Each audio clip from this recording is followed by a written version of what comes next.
Hello guys, this is World War II Destroyer, and here today I'm going to teach you how to do muzzle flashes and hands for flashModel Plus version 1.0.4 and above.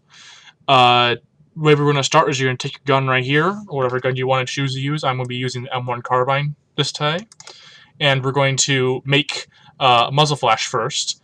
And we're going to basically just put boxes there in front of the gun, and we can reshape them and all that stuff. But I already have some made, so I'm just going to paste them inwards and move them around. So I'm going to give them to the position I want them to be. And as soon as we do that, we can texture them, of course. And I recommend having 3, but you can have more or less. But the easiest way of doing it is with 3, I would say.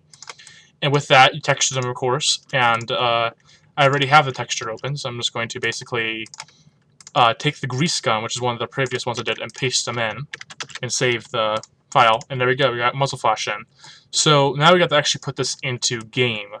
The hands actually work the exact same way in your Eclipse workspace, so we don't actually have to model them, unfortunately. So honestly, just all through code. So we're going to jump onto that next. Okay, so then you have to export your model that you have just done and put it into your Eclipse workspace. I had a previous tutorial how to actually set this all up, but once you do that, you're going to replace what you need to be, but I'm going to keep some things in here since I don't want to delete them. Put it in here, and recommend sending your muzzle flash to actually something separate than other pieces. So I recommend like backpack or something that's not going to be used that much. So what we're going to set this as is replace it with, according to what my other one was, flashModel. So let's replace it. And there we go, we got flashModel on here. It'll give you errors right away, so don't worry about that. I'm going to provide this in the description, but basically what you need to do for 3 of them, I recommend that's the reason why I recommend doing it, because it's the easiest way. It's just going to be using these 3 lines at top. You're going to copy it and paste them in, like that. And then you're going to actually put brackets and zeros after sorry, wrong one, this one right here, after these numbers. And once you do that, do it in the second ones too. And then it will actually fix all the errors.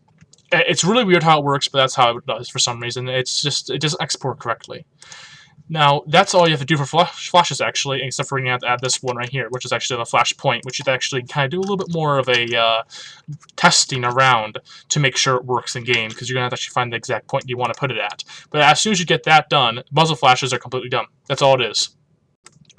So once again, I am actually going to provide this in the description so you can just modify my code right here. But basically, we're just going to copy this whole big line of strings of code and Java code and put it into our model. And it's just general lines how to actually do arms, basically, and hands and all that. So recommend having hasFlash true on if you want to have muzzle flash, hit false if you don't, because if you don't, actually, it will crash your game if you don't have a muzzle flash actually set up. hasArms true. And so you're going to say, this is left arm position, left arm rotation, and then left arm reload position, and left arm rotate. So these are really, really annoying to set up, but once you get a hang of them, they're pretty easy. It just has to be really small decimal points, but when you get it all set up, it should work out. And you can actually move these arms whatever you want to. So basically, it'll change positions whenever you reload, and you can also set it up so basically the hand is next to the ammunition when you push to reload, so it actually pulls the magazine out, etc. You can also change what right-hand ammo or left-hand ammo. So in this case, it's actually not going to be the right-hand ammo. I'm going to be putting this on it's going to be a left-hand ammo because this is the M1 Carbine. So when you reload it, it's going to take your left hand to pull the magazine out of the M1 Carbine. With that said, that is literally all it is to do your arms. Of course, you have to do some more tweaking once you get a game, as I'll show you what happens. It's going to probably look very messed up because I haven't edited it at all. I haven't seen it yet. But the fortunate part is, if you actually launch your Eclipse in debug mode, you can actually just push F9 in game. It might take a couple of times to do it, but when you press F9, it will actually update your Java code only. So when you press F9, if you change something and save it in this, for arms locations and muzzles and stuff, it will actually update in game. So let's pull out a M1 Carbine and see this chest. So it's M1A1. So you can see we have arms ready. And if you reload, you see the arm looks really messed up. Of course, then we just have to play around with it where you want the arm rotation to be and those things. So one thing I completely forgot to actually tell you, but you're going to have to re-export, of course, the texture and put that texture in a game. Because I just noticed, I was wondering why, doesn't really want to work. But sorry, you're going to have to put in your texture with the, of course, the muzzle flashes in. and then it will work. So I'm going to rename this because I actually forgot. I have my pack's name specifically changed, so it won't conflict with anyone else. So if we S and F3 at the same time, it will reload the Minecraft itself. And if we fire, yep, you can see there, right there on the bottom. It's at the location is of course messed up, but you can see that it actually appears each time I fire. So we're going to move it up using the muzzle flash point. So we're going to try like -1 and see what happens. Alright, so not really much of a difference. So let's try a little bit more. So let's try a -2.5 and see what happens if it goes up or down, because more or less I have to find out which way it goes. It looks like it's going down, so let's try a +2.5, and hopefully this will.